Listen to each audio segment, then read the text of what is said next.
తెలంగాణ ఉద్యమంలో అమరుడైనటువంటి శ్రీకాంతాచారి పైన ఒక ఫిజియోథెరపీ ఇన్స్టిట్యూట్ పెట్టాలంటూ కూడా కొంతమంది ఫిజియోథెరపిస్టులు కొంత డిమాండ్ చేస్తున్నటువంటి అంశం రాస్తాం. ఇదే విషయంలో ప్రభుత్వానికి కూడా లేఖ రాయడం జరిగింది. మనతో పాటు ఫిజియోథెరపిస్ట్ ఆస్పిరెంట్స్ ఉన్నారు. ఒకసారి వారితో మాట్లాడించే ప్రయత్నం చేద్దాం. చెప్పండి బ్రదర్, ఏంటి శ్రీకాంతాచారి పై అంటే అమరుడైన శ్రీకాంతాచారి పైన ఇన్స్టిట్యూట్ ఏర్పాటు చేయాలంటా ఉన్నారు. సో ఏం చెప్తారు? ఇది తెలంగాణ కోసం అమరుడైన వ్యక్తుల్లో చాలా ఇబ్బంది పడుతూ అంటే ఆ రోజుల్లో ఉన్న వాళ్ళలో మెయిన్‌గా శ్రీకాంతాచారి అన్న. ఆ రోజు ఫిజియోథెరపీ జాబు చేద్దాం అనుకున్న టైంలో వాళ్ళ అమ్మ కూడా చెప్పింది. యూట్యూబ్‌లో కూడా చాలా దొరుకుతాయి. క్లినిక్ ఓపెన్ చేద్దాం అనుకున్నాను. కానీ నా బిడ్డ ఇట్లా తెలంగాణ కోసం అమరుడయ్యాడు అని చెప్పేసి ఇప్పటికి కూడా వాళ్ళ అమ్మ రోదిస్తుంది. మా ఫిజియోథెరపిస్ట్‌ల డిమాండ్ ఏందంటే ఇంతవరకు తెలంగాణ వచ్చి ఇప్పుడు 11 సంవత్సరాలు అయింది కాబట్టి, తెలంగాణ అమరుడైన శ్రీకాంతాచారికి ఒక గౌరవం దక్కాలంటే, ఆయన పేరు మీద ఆయన చేసిన కోర్స్ మీదనే అడుగుతున్నాం. ఆయన ఫిజియోథెరపీ కోర్స్ చేశాడు కాబట్టి, ఇప్పుడు తెలంగాణ ఉన్నన్ని రోజులు అంటే ఇప్పటికి మన జనాలు ఎంతమంది ఉన్న వ్యక్తులకు గూడా పర్టిక్యులర్‌గా మన దేశంలో గూడా ఒక ఫిజియోథెరపీ రీసెర్చ్ ఇన్‌స్టిట్యూట్ ఉంది. ఆ తెలంగాణ అమరవీరుడు ఆయన పేరు మీద ఉంటదని, ఎప్పటికీ ఉంటదని మా యొక్క ఆకాంక్షతోటి మేము రీసెర్చ్ ఇన్‌స్టిట్యూట్ కావాలని అంటున్నాము. దాంతో పాటు ఆ రీసెర్చ్ ఇన్‌స్టిట్యూట్ గనక ఓపెన్ అయితే కనీసం అట్‌లీస్ట్ ఒక 100 మందికి ఫిజియోథెరపిస్ట్‌లకి జాబ్ అనేది దక్కుతది. ఎందుకంటే మా వాళ్ళు ఫిజియోథెరపీ చేసిన ఎంతో మంది ఇక్కడ జాబ్స్ రావట్లేదు. ఇక్కడ సంపాదించుకోలేకపోతున్నామండి. పరాయి దేశాలకెళ్ళిపోతున్నారండి. మాస్టర్స్ చేసిన వాళ్ళున్నారు మా దాంట్లో. పీహెచ్‌డీలు చేసిన వాళ్ళున్నారు. ఇక్కడ మనకు జాబ్ దొరకదని కొంతమంది వెళ్ళిపోవడం, పక్క దేశాలకెళ్ళిపోవడం, ఎక్కడెక్కడో సౌదీ అరేబియా ఇక్కడే అట్లాంటి వాళ్ళ దగ్గరికెళ్ళి వాళ్ళకి సేవ చేస్తున్నారు.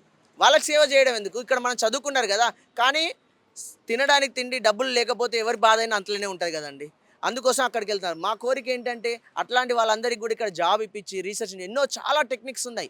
ఫిజియోథెరపీలో పక్షవాతం వచ్చిన ఇమ్మీడియేట్‌లీ వచ్చిన కేసుని నార్మల్‌గా చేయడానికి చాలా రీసెర్చ్ ఇన్‌స్టిట్యూట్ చేయడం వల్ల టెక్నిక్స్‌ని కొత్త కొత్త టెక్నిక్స్‌ని కనుక్కొని వాళ్ళందరికీ హెల్ప్‌ఫుల్ అవుతదని మా యొక్క కోరిక. ముందుగా ఇప్పుడు మేము ఇక్కడికి రావడానికి కారణం ఏంటంటే మేము దాదాపు ఎన్‌హెచ్‌ఎంలో చేస్తున్నాము. సో, దాదాపు ఒక 70-80 మంది దాకా ఉంటాం మేమందరికీ. ఇప్పుడు తెలంగాణ ఏర్పడిన తర్వాత ఏదైతే ఉందో గవర్నమెంట్ జాబ్స్ అనేది రాలేదు. ఫస్ట్ ఆఫ్ ఆల్ ఒక్కటే ఒకసారి నోటిఫికేషన్ రిలీజ్ చేశారు 2017లో కేసీఆర్ గారు ఉన్నప్పుడు. అది దాని మీద కేసేసి మళ్ళీ ఇంకొకటి అయ్యి 2024 ఫిబ్రవరిలో మా వాళ్ళు ఎక్కిండ్రు. అది కూడా ఎంత అంటే 46 మందికి 52 జాబ్స్ ఎక్కితే 52 మంది ఎక్కారు. అది కూడా ఇప్పుడు 7 సంవత్సరాల తర్వాత ఎక్కారు. మరి రాష్ట్రం మొత్తానికి 52 మంది ఫిజియోథెరపిస్టులు సరిపోతుందా? సరిపోదు. ఎందుకంటే 33 డిస్ట్రిక్ట్‌లే 33 మెడికల్ కాలేజీలు ఏర్పడడం అనేది జరిగింది. సో, దాంట్లో ఒక ఆరుగురు ఆర్థో సర్జన్స్ ఉన్నారు. ఒక్కొక్క దగ్గర 7గురు ఉండొచ్చు. ఒక్క దగ్గర నలుగురు కూడా ఉండొచ్చు. మరి వాళ్ళందరూ సర్జరీలు చేస్తున్నారు. న్యూరో సర్జన్ చేస్తున్నారు. అంత నెసెసిటీ ఉన్నప్పుడు మరి వారు సర్జరీలు చేసిన తర్వాత మరి వాళ్ళు ఫాలో అప్ చేయడానికి ఎవరు చేయాలండి? ఒక కాలుకి ఒక చెయ్యి ఇరిగిన తర్వాత ఎక్సర్‌సైజులు చేయాలన్నా కంపల్సరీ. మరి అదే ఒక చిన్న ఎగ్జాంపుల్ చెప్తా. సన్‌షైన్ హాస్పిటల్ ఉంది. కేర్ హాస్పిటల్ ఉంది. అపోలో హాస్పిటల్ ఉంది. మరి వాళ్ళ దగ్గర ఆర్థో సర్జన్‌లు ఒక 7, 8 మంది ఉంటారు. మరి ఫిజియోథెరపిస్టులు 40, 50 మంది ఎందుకు ఉంటారండి? ఒక హాస్పిటల్‌కి 300 బెడ్ల హాస్పిటల్, 400 బెడ్ల హాస్పిటల్‌కి అంతమంది ఫిజియోథెరపిస్టులు ఉన్నారు. మరి రాష్ట్రం మొత్తానికి ఎందుకు లేరు ఫిజియోథెరపిస్టులు? వాళ్ళు అక్కడ ప్రైవేట్‌లో చేసిన వాళ్ళందరూ ఇమ్మీడియేట్‌లీ రికవర్ అవుతున్నారు. ఇక్కడ ఏంటంటే కొరత ఉంది. సర్జరీలు చేయడానికి సర్జన్స్ ఉన్నారు. ఫాలో అప్ చేయడానికి ఫిజియోథెరపిస్టులు లేరు. చాలా వరకు కూడా ఇప్పుడు మా కాంట్రాక్ట్‌లో ఉన్న వాళ్ళని కూడా కొన్ని ఇక్కడికెళ్ళండి, అక్కడికెళ్ళండి హాస్పిటల్‌లో కూడా వినియోగించుకుంటున్నారట. మా వాళ్ళు కూడా ఫోన్ చేసి చాలామంది బాధపడుతున్నారు. మనం ఒక ప్రోగ్రామ్ కోసం అసైన్ అయ్యాము. ఆ ప్రోగ్రామ్‌కి డైలీ రిపోర్ట్స్ మనం పంపించాల్సి ఉంటది. చాలా అప్డేట్స్ ఇవ్వాల్సి ఉంటది. అది కాకుండా ఎక్స్‌ట్రా పని. అది కాకుండా మళ్ళీ ఇంకోటేంటంటే 3 సంవత్సరాల క్రితము అందరికి పీఆర్సీ వచ్చింది. మాకు మాత్రం పీఆర్సీ అనేది అమలు కాలేదు. మేము ఏదైతే పే స్కేల్‌తోని అయ్యామో ప్రైవేట్ హాస్పిటల్‌లో కూడా ఎవరైనా వర్క్ చేస్తే సంవత్సరానికి ఇంత సాలరీ అనేది పెరుగుతది. ఇంతవరకు మాకు ఒకటే ఒక ₹1000 పెరిగింది. అది కూడా 3 సంవత్సరాలు అయితుంది. ఆ ₹1000 కూడా పెరిగి పీఆర్సీ లేదు. దగ్గర దగ్గర మాకు 4,00,000 వరకు 4,00,000 వరకు డబ్బులు రావాలి. ఏది పీఆర్సీ బకాయిలు. మాతో పాటు వర్క్ చేసిన వంటి కొంతమంది మా కింద క్యాడర్స్ వాళ్ళకి కూడా అందరికీ పీఆర్సీలు అమలు అవ్వడం జరిగింది. మరి 5 టౌన్ జీవో అని చెప్తున్నారు. మరి ఎందుకు ఇంప్లిమెంట్ కాలేదు? మేము కమిషనర్ గారిని కూడా రిక్వెస్ట్ చేయడం అనేది జరిగింది. హెల్త్ కమిషనర్ రిజ్వీ సార్ దగ్గర కూడా వెళ్లి కలవడం అనేది జరిగింది. రకరకాలుగా మెంబర్స్ దగ్గరికి మేము వెళ్ళాం. సార్ మాకు అన్యాయం జరిగింది. మాకు న్యాయం చేయండి అని మేము చాలా సార్లు కూడా కలిసాము. రీసెంట్‌గా కూడా కమిషనర్ గారిని కలిసాము. ఇంతవరకు మాకు పీఆర్సీ అనేది పెరగలేదు. మేము చూస్తాము అన్నారు. ఇప్పటివరకు మాకు తగిన న్యాయం అనేది జరగలేదు. సో, దాంతో పాటు కూడా మమ్మల్ని ఇప్పుడు గ్రాడ్యుయేట్‌కు ఉన్న వ్యక్తులకి మెడికల్ పర్సన్‌లో ఉన్న వాళ్ళకి మాకు యాక్చువల్‌గా గెజిటెడ్ ఆఫీసర్ హోదా ఇవ్వాలి. ఆ గెజిటెడ్ ఆఫీసర్ హోదా కూడా కల్పించడం అనేది లేదు. దాంతో పాటు మమ్మల్ని ఎవరైతే ఉన్నారో మెడికల్ ఆఫీసర్‌ని ఎట్లయితే పర్మనెంట్ చేశారో, ఏ ప్రాతిపదికన చేశారో అదే ప్రాతిపదికన కూడా ఎగ్జామ్ లేకుండా మమ్మల్ని పర్మనెంట్ జాబర్స్‌గా తీసుకోవాలని కోరుతున్నాం. దాంతో పాటు మమ్మల్ని ఏదైతే పీఆర్సీ బకాయిలు ఉన్నాయో అవి రావాలి. తెలంగాణలో ఇప్పటివరకు మా బాధ చెప్పుకోవడానికి తగిన న్యాయం లేదు. చేయడానికి లేదు. ఎందుకంటే మెడికల్ ఆఫీసర్స్ ఎంబీబీఎస్ వాళ్ళకొచ్చేసి మెడికల్ కౌన్సిల్ ఆఫ్ ఇండియా ఉంది, మరి ఫార్మసీ వాళ్ళకి ఫార్మసీ కౌన్సిల్ ఉంది, నర్సింగ్ వాళ్ళకి నర్సింగ్ ఉంది, ఫిజియోథెరపిస్ట్లకి ఫిజియోథెరపీ కౌన్సిల్ లేదు. సో మా యొక్క ఆకాంక్ష ఏంటంటే శ్రీకాంతాచారి అన్న పేరు మీద ఫిజియోథెరపీ కౌన్సిల్ తీసుకొని వచ్చి దాంతోపాటు రీసెర్చ్ ఇన్స్టిట్యూట్ కనుక ఏర్పాటు చేస్తే శ్రీకాంతాచారి అన్నకు ఒక తగిన గౌరవం దక్కుతుందని మా యొక్క కోరిక. ప్రభుత్వాన్ని కలిసారా? శ్రీకాంతాచారి వారి పేరు మీద మీరు ఏర్పాటు చేయాలంటా ఉన్నారు. ప్రభుత్వాన్ని కలవడం జరిగిందా? దానికి సంబంధిత అధికారులను కలవడం జరిగిందా?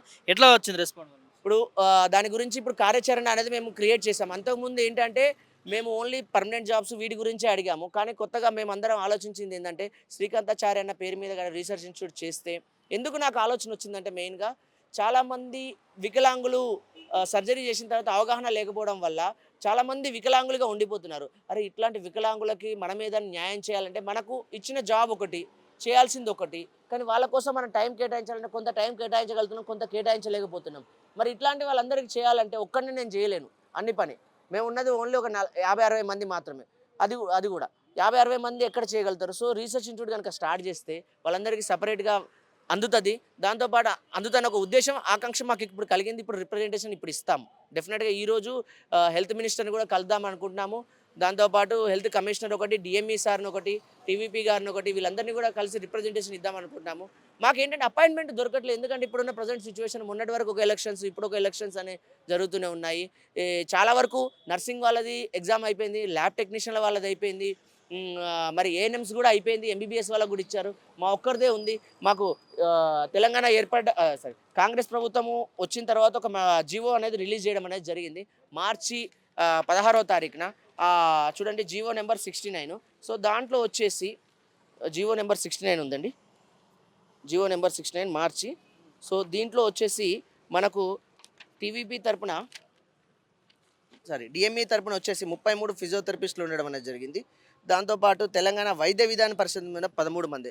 ఈ 13, 33 అనేది సరిపోవండి. ఇప్పుడు దాదాపు అట్లీస్ట్ ఒక 400 మంది ఫిజియోథెరపిస్టులను అనేది తీసుకోవాలి. ఎందుకంటే ఒక జిల్లాకి కనీసం 6 నుంచి 10 మంది ఫిజియోథెరపిస్టుల అవసరం అనేది ఎంతైనా ఉంది.